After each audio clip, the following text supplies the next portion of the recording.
Selamat pagi Bapak Ibu sekalian yang terhormat pemerintah Desa Giripurno beserta seluruh jajaran yang ada, BPD, semua lembaga-lembaga Desa Giripurno, dan seluruh masyarakat yang ada.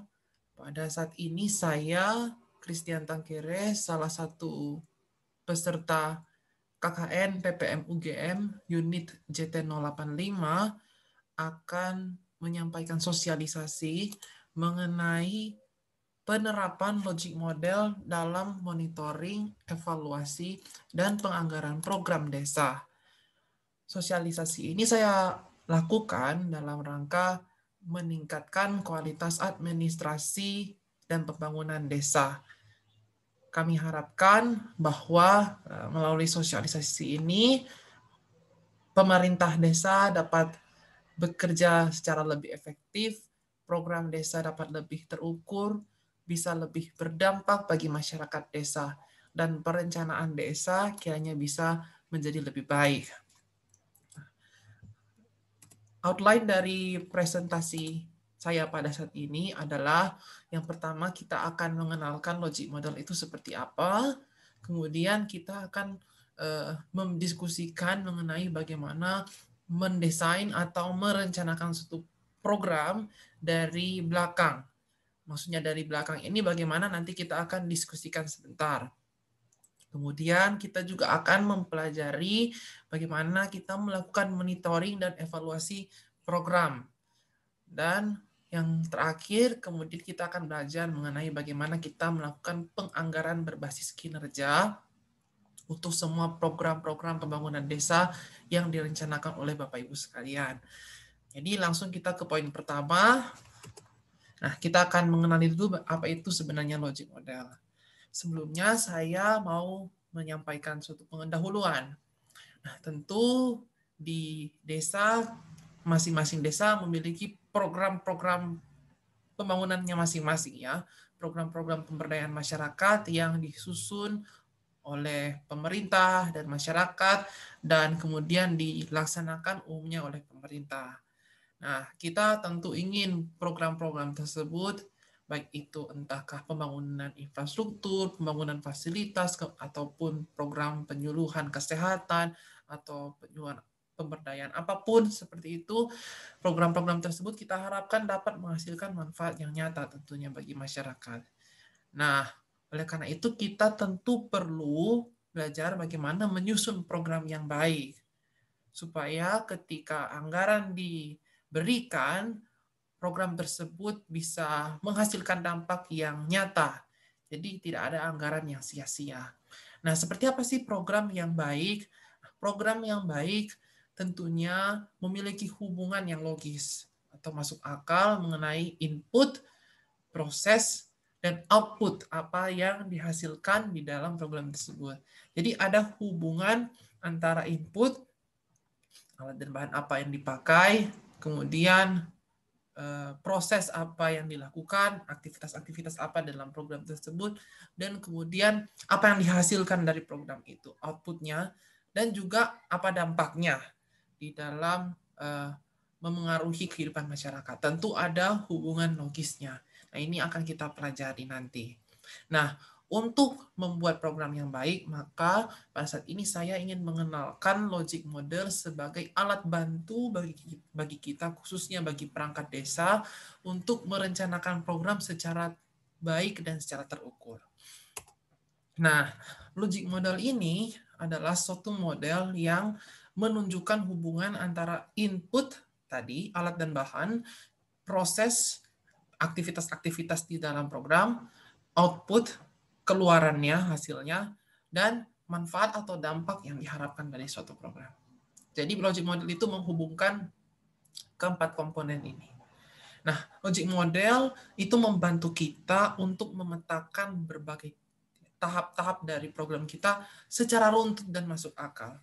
Sehingga kita bisa melihat, oh ada hubungan yang masuk akal atau hubungan logis antara input ini dan ke proses ini, kemudian ke output ini, dan ke dampak yang dihasilkan. Begitu. Nah, makanya disebut logic model, karena logic model ini menekankan logika program. Begitu. Apa sih hubungan antara input yang dipakai dengan proses yang dilaksanakan, dengan output yang dihasilkan, dengan dampak yang diharapkan. Nah, ada berbagai macam manfaat yang disediakan kepada kita ketika kita menggunakan logic model ini. Nah, dalam perencanaan tentu logic model ini dapat menuntun penyusun program untuk mempertimbangkan dengan matang alat, bahan, kemudian aktivitas-aktivitas yang apa yang dilakukan dalam program, dan keluarannya, outputnya. Nah, tentu hal ini perlu dilakukan karena apa? Karena logic model itu menuntun pelaksanaan program untuk melihat kaitan begitu ya, kaitan antara input, proses, dan output ini. Sehingga dengan demikian penyusun program itu dapat menyusun dan mempertimbangkan dengan hati-hati dan dengan matang semua hal yang dimasukkan ke dalam program, entahkah dan apa yang mau dipakai, kemudian kegiatan-kegiatan apa saja yang mau kita laksanakan. Nah, itu bisa terhubung satu dengan yang lain.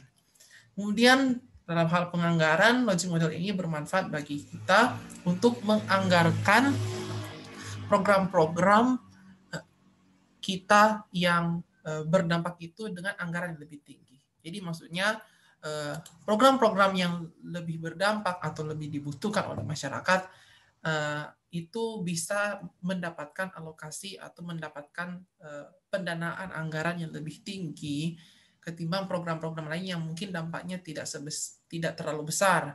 Nah, apalagi karena sekarang desa kan memiliki dana desa. Nah, dengan adanya logic model kita bisa identifikasi, kita bisa tentukan oh mana program yang dampaknya besar. Nah, itu yang diberikan anggaran yang lebih banyak. Nah, kemudian logic model juga bermanfaat untuk kita melaksanakan pengawasan atau monitoring. Ya, jadi nanti akan dijelaskan bahwa logic model ini akan membantu kita untuk menyusun indikator kesuksesan suatu program. Jadi dari logic model ini kita bisa turunkan indikator-indikator untuk mengukur seberapa sukses program itu mencapai tujuan dan seberapa sesuai pelaksanaan program tersebut dengan rencana yang kita buat. Nah, itu sudah juga termasuk dengan evaluasi ya, yang ada di poin yang keempat ini. Nah, kemudian logic model itu juga bermanfaat ketika kita mau melakukan advokasi atau promosi program. Jadi misalkan program kita membutuhkan dana yang besar, dan oleh karenanya kita membutuhkan tambahan dana selain dana yang dimiliki oleh pemerintah desa. Mungkin kita harus mengajukan proposal ke pemerintah daerah lebih tinggi atau mengajukan proposal ke beberapa lembaga atau beberapa perusahaan. Nah, dengan adanya logic model, maka kita bisa menunjukkan kepada mereka bahwa program kita itu berdampak, program kita itu akan menghasilkan perubahan dalam masyarakat. Sehingga perusahaan-perusahaan yang kepada mereka kita berikan proposal itu bisa lebih yakin bahwa program kita itu akan berhasil seperti itu. Nah, ini adalah format logic model dalam bentuk sederhananya. Jadi di bagian belakang itu ada dampak perubahan apa yang mau dihasilkan. Kemudian berikutnya ada output, kemudian ada proses, dan kemudian yang bagian pertama ada input. Nah, kita bahas satu-satu ya. Input di bagian pertama tadi adalah alat dan bahan yang diperlukan dalam program kita. Jadi kalau misalnya kita memiliki program, misalnya program peningkatan keterampilan bahasa asing untuk pelaku usaha kecil, maka tentu alat dan bahan yang perlu kita adakan adalah misalnya kamus, kemudian alat tulis-menulis, buku, papan tulis, ruangan, dan lain sebagainya. Ya kan? Nah, perlu ditekankan di sini bahwa suatu yang disebut input itu tidak harus bersifat fisik atau benda, tetapi juga bisa bersifat keahlian atau barang yang bukan benda. Misalkan, seperti program yang tadi, program peningkatan keterampilan berbahasa asing dari pelaku usaha kecil. Nah, Program tersebut tentu tidak hanya membutuhkan buku teks, kamus, alat tulis menulis, papan tulis, dan ruangan, serta pengeras suara kalau misalnya perlu. Tetapi juga program ini membutuhkan, misalnya perlu ada pengajar tentunya untuk membimbing peserta mempelajari bahasa asing. Dan juga kita memerlukan daftar materi, supaya kita bisa menentukan pada pertemuan pertama, materi apa yang mau diberikan. Pada pertemuan kedua, materi apa. Pada pertemuan ketiga, materi apa. Jadi seperti itu. Perlu ada runtutan daftar materi. Nah, itu juga termasuk alat dan bahan yang bersifat non-benda, yang bersifat bukan benda. Jadi seperti itu. Lanjut, bagian kedua dari logic model adalah proses. Nah, yang dimaksudkan dengan proses di sini adalah aktivitas-aktivitas apa yang dilakukan dalam suatu program dengan menggunakan input yang ada. Nah, kalau yang tadi program peningkatan keterampilan berbahasa asing, tentu prosesnya adalah pelaksanaan pelatihan itu sendiri yang bisa dibagi dalam misalnya beberapa pertemuan. Itu kembali lagi kepada desa yang menentukan berapa kali pertemuan, entahkah misalnya 5 kali pertemuan atau 7 kali pertemuan. Nah, tapi juga bisa mencakup berbagai proses-proses lainnya yang menunjang pelaksanaan program, seperti seandainya misalnya belum ada pengajar, maka salah satu proses yang bisa ditambahkan adalah mencari pengajar, kemudian membeli alat dan bahan yang belum ada, kemudian mempersiapkan ruangan, kemudian mengumumkan pelatihan tersebut kepada masyarakat, khususnya para pelaku usaha kecil. Kemudian juga bisa juga ditambahkan misalnya pengelola program itu berdiskusi dengan pengajar mengenai materi apa saja yang diajarkan. Nah, itu juga termasuk dengan proses. Itu termasuk aktivitas-aktivitas yang dilakukan dalam pelaksanaan program untuk mewujudkan program. Nah, makanya itu bisa digolongkan sebagai proses. Nah, kemudian bagian ketiga dari logic model adalah output. Nah, output itu adalah keluaran berupa barang atau jasa yang kita hasilkan dari proses yang kita lakukan. Nah, misalnya kita memiliki program perbaikan jalan desa, misalnya ya. Misalnya ada program perbaikan jalan desa, maka outputnya adalah tentu kondisi jalan yang lebih baik. Jadi misalnya ketika kita sudah mendapatkan input berupa semen, berupa peralatan-peralatan perbaikan jalan, kemudian kita juga sudah memiliki tenaga kerja, kita sudah memiliki arsitek, kemudian kita memperbaiki jalan sebagai aktivitasnya, prosesnya, tentu hasilnya, outputnya adalah jalan yang lebih baik, kondisi jalan yang mulus. Nah, kalau misalnya program peningkatan keterampilan berbahasa asing, nah karena yang disediakan dalam program ini bukan benda ya, tapi dia bersifat jasa, yaitu pelatihan itu sendiri, maka output dari program ini adalah pelatihan keterampilan berbahasa asing. Nah, jadi output di sini sama ya dengan proses yang sebelumnya, yaitu pelatihan keterampilan berbahasa asing.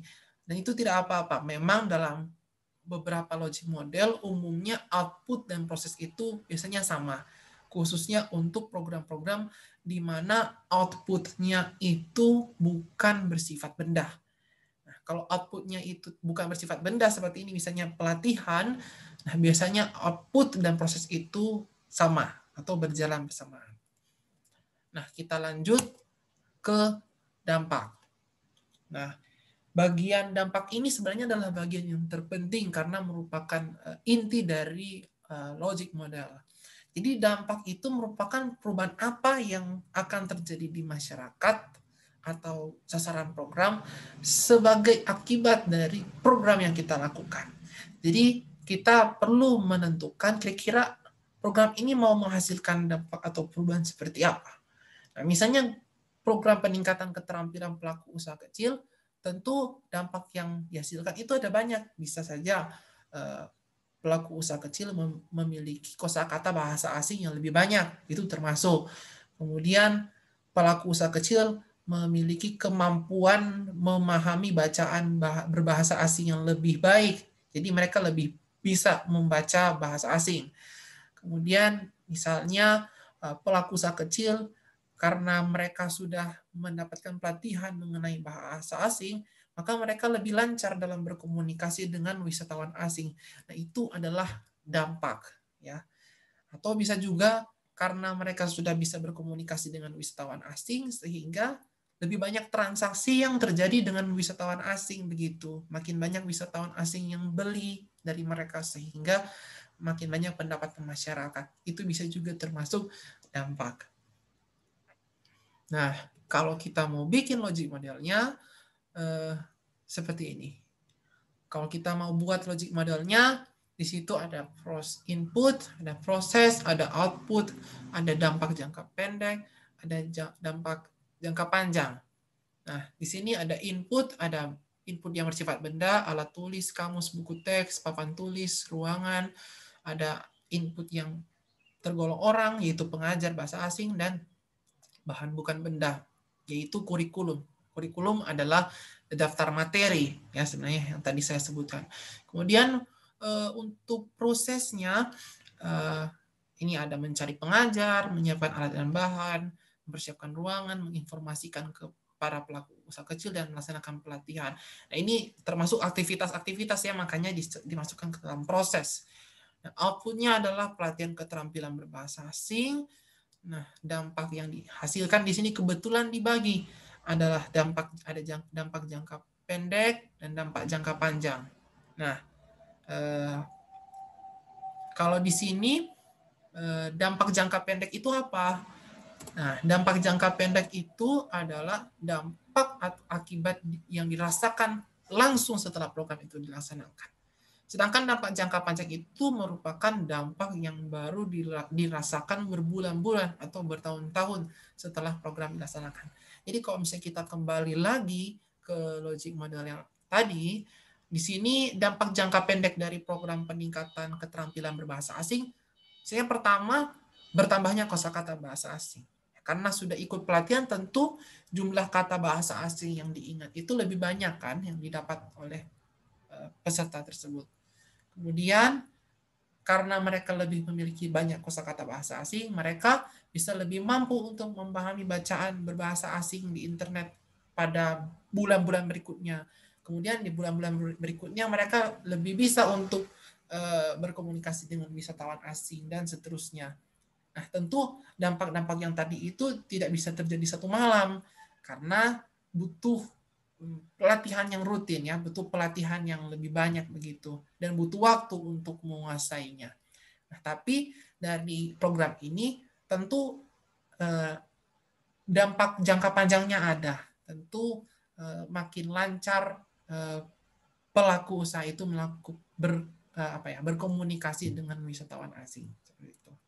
Jadi dampak jangka pendek, dampak jangka panjang itu bedanya hanya di rentang waktu, berapa lama dampaknya bisa dirasakan. Nah, saya kasih tambahan contoh lagi, misalnya program perbaikan jalan. Di sini kan kita bisa melihat ada input, proses, output, dampak jangka pendek, dan dampak jangka panjang. Kalau misalnya kita melakukan program perbaikan jalan, misalnya kita membutuhkan benda seperti semen, batu paving, perabot, kemudian orang, arsitek itu bekerja. Kemudian dari segi proses aktivitas yang kita harus lakukan adalah mencari arsitek, bisa kemudian melakukan rapat dengan arsitek, menyiapkan alat dan bahan yang belum ada, kemudian merekrut dan mengumpulkan pekerja, baru memperbaiki jalan pada hari yang ditentukan. Nah, outputnya tentu kondisi jalan yang lebih mulus. Nah, apa dampak langsungnya, dampak jangka pendeknya? Semakin banyak kendaraan yang tentunya bisa melintasi jalan desa, begitu.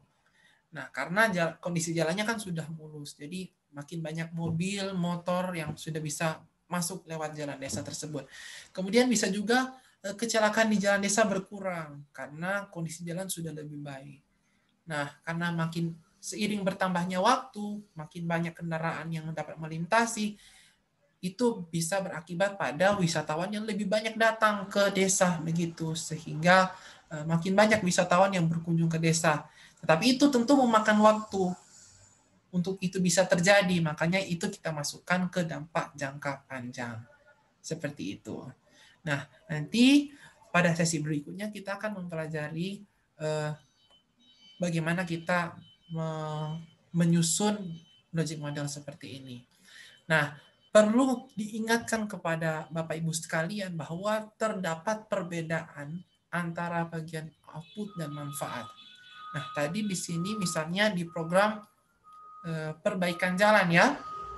Misalnya di program perbaikan jalan, jelas outputnya itu kondisi jalan yang mulus. Tapi dampaknya adalah perubahan apa yang terjadi di dalam kondisi masyarakat begitu. Apa yang dirasakan oleh masyarakat di dalam program dari program tersebut begitu. Nah, kalau kita melihat di sini output itu adalah hasil langsung dari program begitu. Karena programnya program perbaikan jalan, berarti otomatis yang dihasilkan dari program itu adalah jalan yang lebih mulus begitu. Nah, sedangkan dampak itu adalah manfaat yang terjadi di masyarakat. Apa perubahannya? Oh, misalnya dulu hanya beberapa kendaraan yang bisa masuk desa. Nah, sekarang semakin banyak kendaraan-kendaraan yang bisa masuk ke desa seperti itu. Nah, kemudian misalnya dulu sering sekali terjadi kecelakaan karena kondisi jalannya rusak. Tapi sekarang kecelakaan di desa itu semakin berkurang. Nah, itu bisa termasuk di dalam dampak ya, karena itu menandakan bahwa terjadi perubahan di dalam masyarakat. Jadi kunci dari bedanya output dan dampak adalah yang saya terangkan tadi. Output itu adalah barang atau jasa yang dihasilkan dalam suatu program, sehingga sedangkan manfaat itu merupakan perubahan atau dampak apa yang terjadi di masyarakat yang diakibatkan oleh suatu program. Kiranya pembedaan antara kedua bagian tersebut itu selalu diingat dan perlu dilakukan dengan jelas supaya kita tidak mengalami kekeliruan dalam menyusun logic model. Nah, jadi barangkali sekian dulu. Di sesi berikutnya kita akan membahas bagaimana kita menggunakan logic model ini untuk mendesain program yang berdampak pada masyarakat. Demikian paparan saya untuk video pertama ini. Sampai jumpa di paparan berikutnya. Terima kasih.